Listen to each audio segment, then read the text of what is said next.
Do you want to say hi? Hi! Hi! Welcome back to week 3 of MSYP and week 2 of Contesting Urban Space. Today we'll get down and dirty. With Dutch. No, you're in the wrong topic. So last week we ended with talking about how the city is shaped by an interest of capital, like money, and not by people, and the kind of issues that pop up by this. So today we're looking at urban. What have you called up today? What have you called a lesson today? Do you know, Ted? Rebel cities. Rebel cities. See it here? Great. Rebels in cities. Rebels and cities and rebels. So, last week we ended on David Harvey saying that we need to reclaim our right to the city. So, that it, instead of being a place for capital, it can be a place for life, detached from the growing effects of commodification and capitalism that have had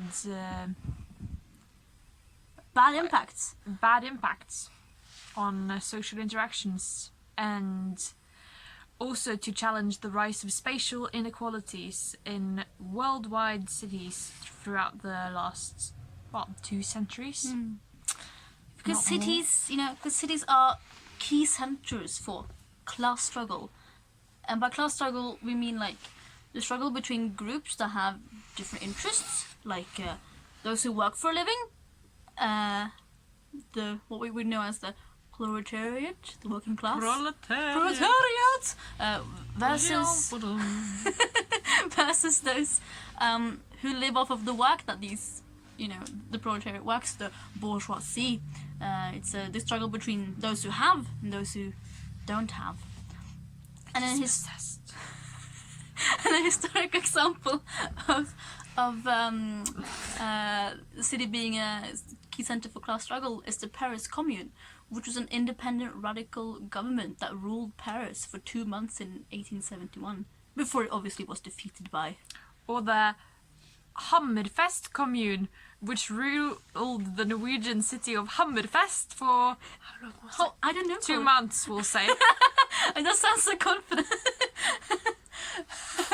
And throughout the 60s and 70s and 80s, cities have been the stage for many uprisings, which has often been in response to bad living conditions and oppression, and specifically racism.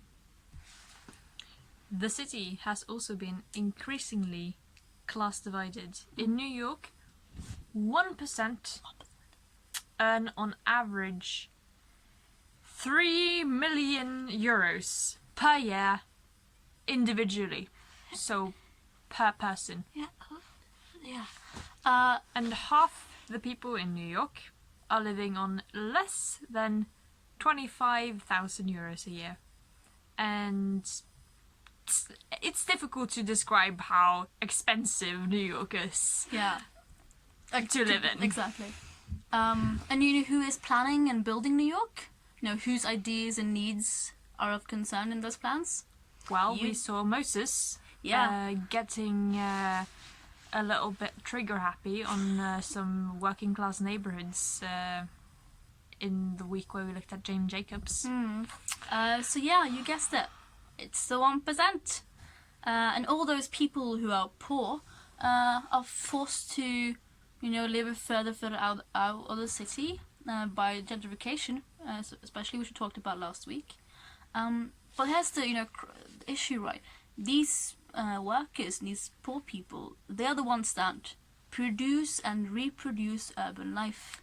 Do the actual building, and etc. Yeah, and they are the ones who produce value in the city, like cleaners and transport and service workers, and they're the ones that truly keep the city alive and functioning.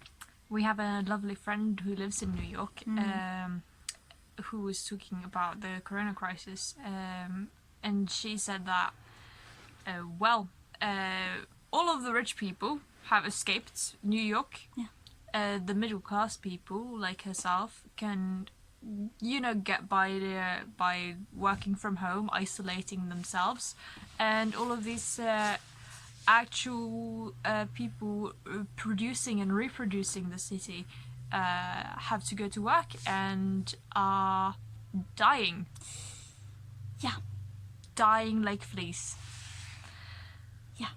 Because they have to keep things running. Yeah. No one's making any allowances for them to be safe.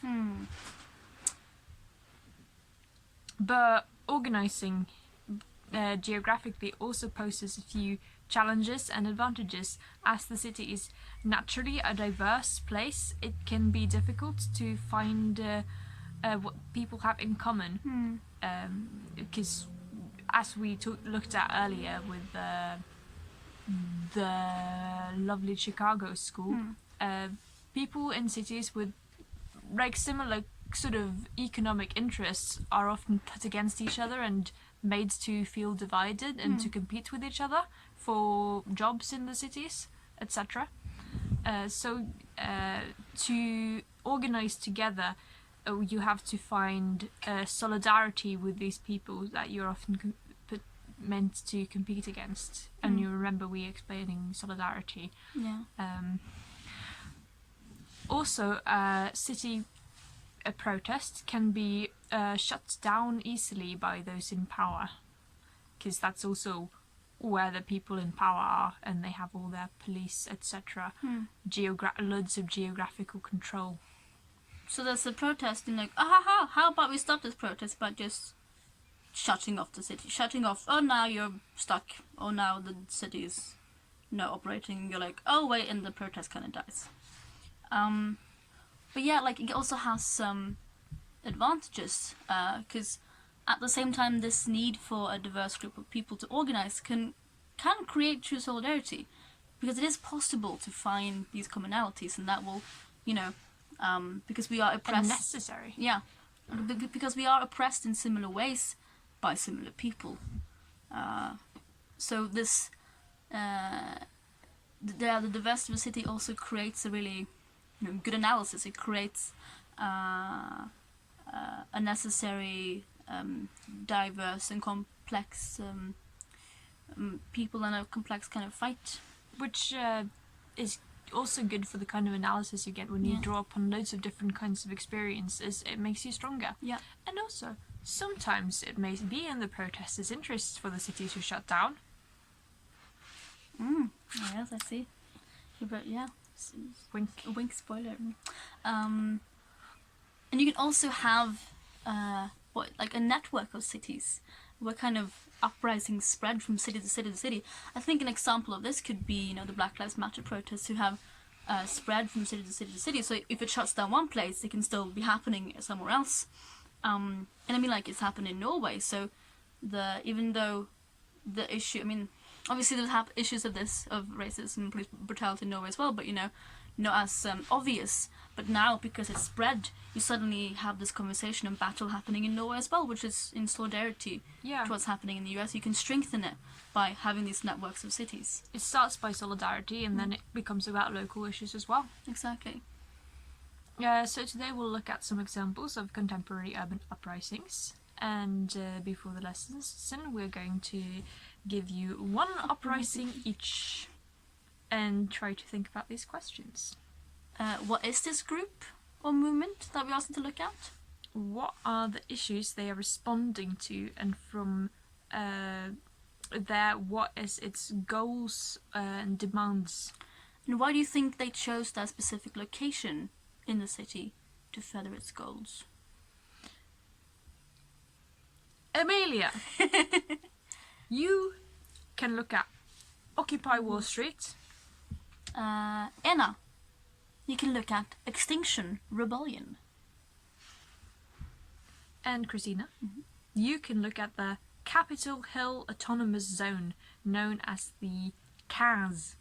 It's Chaz called. Chaz. It's not known as these Chaz, it's just known as Chaz. I know. But yeah, and finally, I kind of want to. I was thinking of like spelling it out like CHAZ, and then I like changed my mind mid saying it. Great work there, Colin. I was gonna go CHAS, jazz. No, you didn't. No, I did it now though. Yeah, finally, a little like thinking question in all this. What's the difference between a riot and a protest? Good luck. See you soon. Yes. Singular Mialena here. Yeah, I'm talking to the kids. Yeah, I have given you links further down in the description. That will make it easier for you to find information about the topics that we asked you to look at.